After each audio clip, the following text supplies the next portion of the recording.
Welcome back, everybody. Today's deep dive is going to be a little bit different.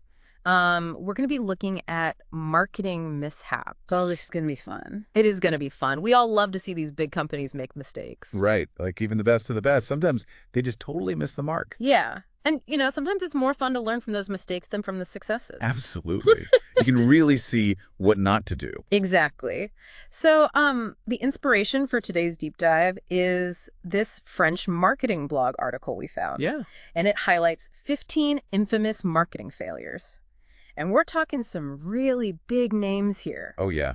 Some of the biggest. Coca-Cola, McDonald's, even Apple had a stumble or two. Like I said, even the best mess up sometimes. Exactly. So let's just jump right into it. Our first example, imagine yourself walking down the frozen food aisle Okay. and you see Colgate Kitchen Entree. Colgate, like the The toothpaste. toothpaste company. Yeah. I know, it sounds crazy. That's why. But it actually happened. They decided to branch out into frozen dinners. And this is a perfect example of why brand association is so important. Totally. Like when I think of Colgate, I think minty fresh breath, not frozen lasagna. Exactly. Would you buy a frozen dinner from a toothpaste company? I don't think so. I mean, I trust them with my teeth, but my dinner, I don't know about that. Right. It's just such a jarring disconnect. It makes you question their ability to make good food. Yeah, like their whole brand is built around hygiene and cleanliness. Minty freshness. Right. Yeah. So suddenly they're trying to sell me a microwave meal. Yeah. It just doesn't compute. It's like a betrayal of trust almost. It really is. Consumers build up this image of a brand in their minds. Right. And when a company tries to do something that completely clashes with that image, it just creates confusion. And speaking of mismatched brands, remember Bic perfume? Bic, like the lighters? Bic, the lighter and pen company? Right. Yeah, they tried to launch a fragrance line. Oh, wow. That's even worse than the Colgate thing. I know, right? It's another example of how brand image really matters. Totally. Yeah. Like, would you trust a company known for cheap disposable products to make a high-end perfume? Probably not. I mean, their whole thing is being affordable and accessible. Exactly. Luxury perfume just doesn't fit into that image. And consumers saw right through it. The perfume flopped. It makes sense, though. Yeah. You buy a Bic lighter because it's cheap and does the job. Right. You don't expect it to be fancy or high quality. Exactly. Yeah. So why would you expect their perfume to be any different? It all comes back to brand identity. Consumers make judgments about products based on their perception of the brand. And that perception takes time to build. Right. It's all about consistency, messaging, product quality, the whole experience. Yeah. If you try to stray too far from what people expect, it can backfire. Big time. Mm. Okay, so we've seen how brand mismatch can lead to some major marketing fails. Yeah. Those were some pretty bad ones. But sometimes it's not just about the brand, it's about completely misjudging your target audience. Oh, yeah. Like talking to the wrong people. Exactly. And one of the most famous examples of this is New Coke. Oh, man. That was a disaster. So Coca-Cola decided to change their classic formula. They thought they could just improve on perfection. I guess so. But it backfired spectacularly. People were outraged. They loved the original Coke. It's the power of nostalgia. Yeah. You know, people have these emotional connections to certain brands. Especially iconic ones like Coke. Totally. It's like a part of their childhood or something. Exactly, and Coke totally underestimated that. They really did. Yeah. It's a good reminder that sometimes you just got to leave well enough alone. Especially when you're dealing with a classic. Yeah, don't mess with the classics. And speaking of misjudging audiences, let's talk about the McDonald's Arch Deluxe. Oh, yeah. What was that all about? So this was McDonald's attempt to create a sophisticated burger. A fancy McDonald's burger. Yeah, they were trying to appeal to a more grown-up crowd. But isn't McDonald's whole thing being like family-friendly and affordable? Exactly. Yeah. That's their strength. And they tried to be something they're not. So who are they trying to target with this fancy burger? I guess they were hoping to attract people who wouldn't normally eat at McDonald's. Like people who usually go to fancier burger places. Yeah. But it didn't work. People who want a gourmet burger experience aren't going to go to McDonald's for it. And McDonald's loyal customers probably weren't looking for a fancy burger either. Right. They like McDonald's for what it is, simple and affordable. So they ended up alienating both groups. Pretty much the Arch Deluxe was a flop. It's a good lesson in knowing your brand and your audience. Right. Stick to your strengths. And don't try to be something you're not. Exactly. And that brings us to the world of technology. Ooh, this should be good. Even tech giants like Apple and Google aren't immune to marketing mishaps. I can't wait to hear about these. We'll take the Apple Newton, for example. The Newton, what was that? It was a handheld personal digital assistant. Like an early smartphone? Kind of. Yeah. It was actually pretty groundbreaking for its time. But it was a marketing flop. Big time. It was way too expensive and the handwriting recognition was terrible. Wait, Apple is known for its intuitive design. How did they mess that up? I know. Right. It's ironic. So it was just too clunky for people to use. Yeah. And too expensive. Consumers weren't willing to pay that much for a device that didn't even work that well. Ouch. That's gotta hurt. And then there's Google Glass. Oh, yeah. Those weird glasses with the camera. Yep. That was supposed to be the next big thing, but it failed miserably. Why? Was it the design? Partly. People thought they looked dorky, but the bigger issue was privacy. Ah. People weren't comfortable with the idea of everyone walking around recording everything. Exactly. Ah. It felt creepy and intrusive. Plus, I don't think people really knew what to do with them. Yeah, they were cool in theory, but in practice, they didn't really have a clear purpose. So they were just a gimmick.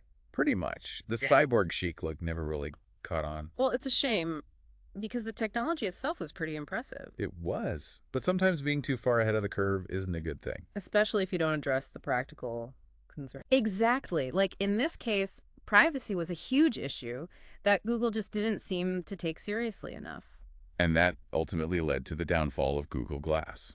All right, so we've seen how mismatched brands, misjudged audiences, and technological overreach can lead to marketing disasters. Yeah, we've covered a lot of ground already. But we're just getting started. There's a whole other world of marketing mishaps out there. Oh, I can't wait. Get ready for some promotional pitfalls. Like what? Give me a teaser. Okay, picture.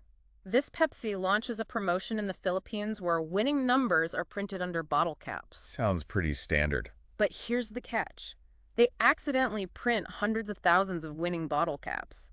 What? How do you even do that? I don't know, but it led to absolute chaos. I can imagine. People must have been furious. Oh, they were. It led to riots and lawsuits. Seriously, over Pepsi. Over Pepsi. It's a classic cautionary tale about the importance of meticulous planning. Yeah. You gotta think things through carefully, especially when you're dealing with something as potentially volatile as a big promotion. Exactly. And then there's the Hoover Free Flights fiasco. The vacuum cleaner company. No, one and only. They offered free flights with certain vacuum cleaner purchases. Okay. That's a pretty good deal. It was too good to be true. They vastly underestimated the response. So people were buying vacuum cleaners just for the free flights. Basically, Hoover ended up losing millions trying to honor the promotion. Ouch. That's gotta hurt. It's a perfect example of how a well-intentioned promotion can backfire spectacularly. Yeah. Sometimes those too good to be true offers really are too good to be true. And they can end up costing you a fortune. So what's the lesson here? Don't offer free flights with your vacuum cleaners. I think the bigger lesson is to understand the true cost of your promotions and to anticipate potential loopholes. Right, because people are always looking for ways to game the system. Exactly. And if you're not careful, you could end up being the one who gets played. So far, we've seen some pretty egregious marketing mistakes. But we're not done yet. We haven't even touched on cultural misunderstandings. Ooh, those are always interesting. They can be, and they can be really cringeworthy too. Like what? Give me an example. Okay, imagine this Gerber starts selling baby food in Africa. Okay. Seems harmless enough. But they use their iconic baby face labels. What's wrong with that? Well, in many parts of Africa, product labels often depict the actual contents of the product because of low literacy rates. Oh, no. So people thought they were selling jars of babies. Pretty much. It was a huge cultural blunder. That's awful. It makes you realize how important it is to be culturally sensitive when you're marketing products in different countries. Absolutely. You got to do your research and understand the local context. Otherwise, you could end up making a really embarrassing mistake. Or worse, you could offend people and damage your brand reputation. It's clear that marketing is a lot more complicated than it seems, It really is. There are so many factors to consider. and so many ways to mess it up. But that's what makes it so interesting, right? Definitely. There's never a dull moment in the world of marketing. And we've only just scratched the surface of marketing mishaps. I can't wait to dive in deeper. Stay tuned. We've got plenty more disasters to dissect. This is going to be good. It's amazing, right? How a simple oversight can lead to such a big problem. It really is. Yeah. And it just goes to show that you can't assume anything when it comes to marketing. Yeah. You really have to think about every detail from every angle. Especially when you're dealing with different cultures and customs. Totally. Oh. One size definitely does not fit all in marketing. But for now, let's shift gears a bit. Okay. Where are we headed now? Well, we've talked about all these companies that totally miss the mark with their marketing, but what about those times when a company has a great product, a really innovative product, but their marketing just doesn't cut it? Ah. So they've got the goods, but they don't know how to sell them. Exactly. And a classic example of this is Sony and the Betamax. Oh, yeah, the Beta. So I remember those. So for those who don't know, Betamax was a video cassette format that was actually technically superior to VHS. Really? I always thought VHS was better. Nope. Betamax had higher video quality, but it ultimately lost the format wars to VHS. Wow. So how did that happen? If Betamax was better? Marketing Sony made some crucial mistakes. Like what? Well, for one, they limited the recording time on Betamax tapes, which made them less appealing for recording movies. Back then, people mostly used VCRs to record movies off TV. Exactly. Yeah. So that was a big misstep for Sony. So they focused on the tech specs, but didn't really think about how people would actually use the product. Exactly. And on top of that, Betamax tapes were more expensive than VHS tapes. Okay, so not only did they have shorter recording times, but they were also pricier. Yep. And to make matters worse, Sony was hesitant to license the Betamax technology to other manufacturers. So there were fewer Betamax players available. Exactly, which gave VHS a huge advantage in the market. So it was a combination of factors that led to Betamax's demise. Yeah, they had a superior product, but their marketing strategy was flawed. It's a good reminder that even if you have the best product in the world, you still need to market it effectively. Absolutely. You need to understand your audience, their needs, their price points, everything. And you need to make your product accessible. Right. It doesn't matter how good something is if people can't get their hands on it. Or if it's too expensive. Exactly. Yeah. So what other examples come to mind of companies misjudging consumer needs? Let's see. Oh, how about Heinz Easy Squirt Ketchup? Easy Squirt? What was that? It was ketchup that came in all these crazy colors, like green and purple. Wait, colored ketchup? Yeah, the idea was to market it to kids, make ketchup more fun. I vaguely remember seeing that in the store, but I never tried it. I don't think it was very popular. Most parents weren't thrilled by their kids squirting green goo all over their food. Yeah, I can see why. It's a funny example, but it illustrates a key point.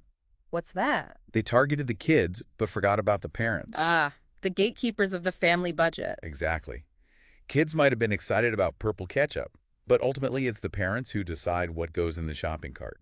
It's like those toy commercials that are clearly aimed at kids. Yeah, but the parents are the ones who have to actually buy the toys.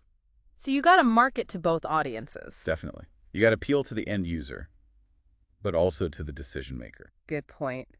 Okay, so we've seen how companies can miss the mark by mismatching their brands, misjudging their audiences, and failing to understand consumer needs. It's a recipe for disaster. But what about when a company completely misjudges their own brand? What do you mean? Like when they try to change something that's core to their identity. I see what you're getting at. And a perfect example of this is the Gap logo redesign back in 2010. Oh, yeah, I remember that. Everyone hated the new logo. It was a total disaster. Gap decided to update their classic logo with a more modern design. But why? The old logo was so iconic. I guess they thought it was time for a refresh.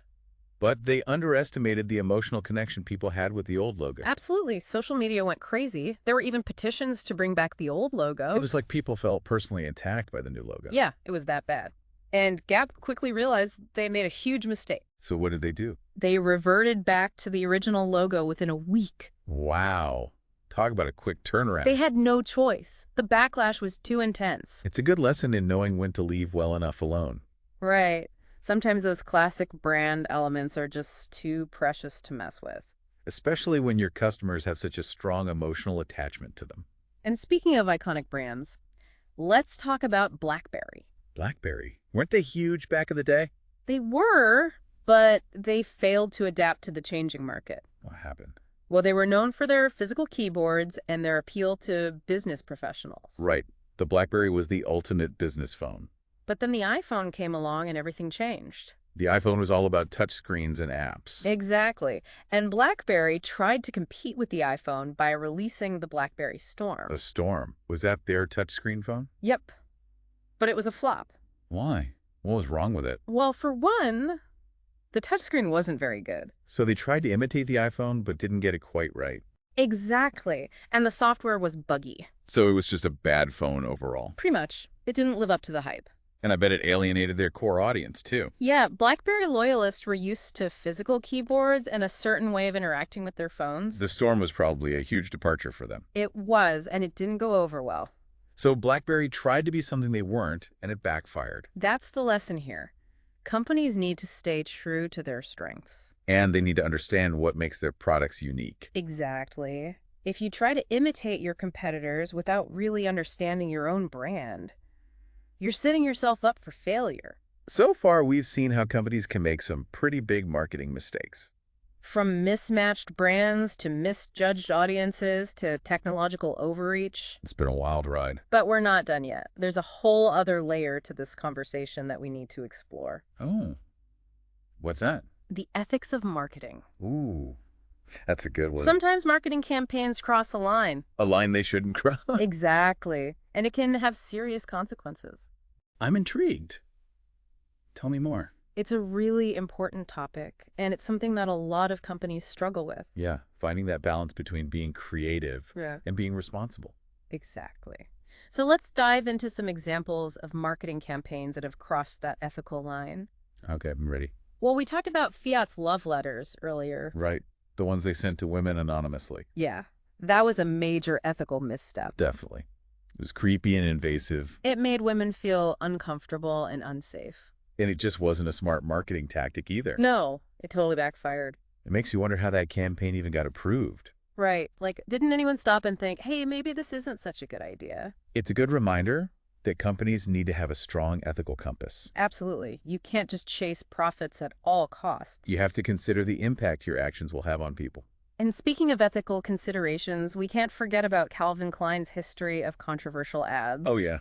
The ones featuring young models in provocative poses. Those ads were widely criticized for sexualizing minors and promoting unhealthy body images. It's a classic example of a brand trying to be edgy and pushing the boundaries too far. And it backfired big time. They faced a huge backlash. It's a reminder that shock value isn't always a good marketing strategy. No, it can actually be really damaging, especially when you're targeting vulnerable groups like young people. Companies have a responsibility to be mindful of the messages they're sending. And to think about the potential consequences of their actions. Absolutely. It's not just about making money. It's about doing the right thing. And speaking of doing the right thing, we talked about Gerber baby food earlier. Right, the baby face labels. In Africa, that was a major cultural blunder. Because people thought they were selling jars of babies. Pretty much Gerber didn't take the time to understand the local context. Which is essential when you're marketing products in different countries. Absolutely. You can't just assume that what works in one culture will work in another. You have to be aware of cultural differences and sensitivities. Otherwise, you could end up making a really costly mistake. Both ethically and financially. Exactly. Yeah. So I think the key takeaway here is that marketing is a powerful tool. It can be used for good or for evil. And it's up to companies to use it responsibly. To think about the impact their campaigns will have on people and on society as a whole. Well said. So as we wrap up this deep dive into marketing mishaps, we'd love to hear from you. Yeah. What are your thoughts on the ethics of marketing?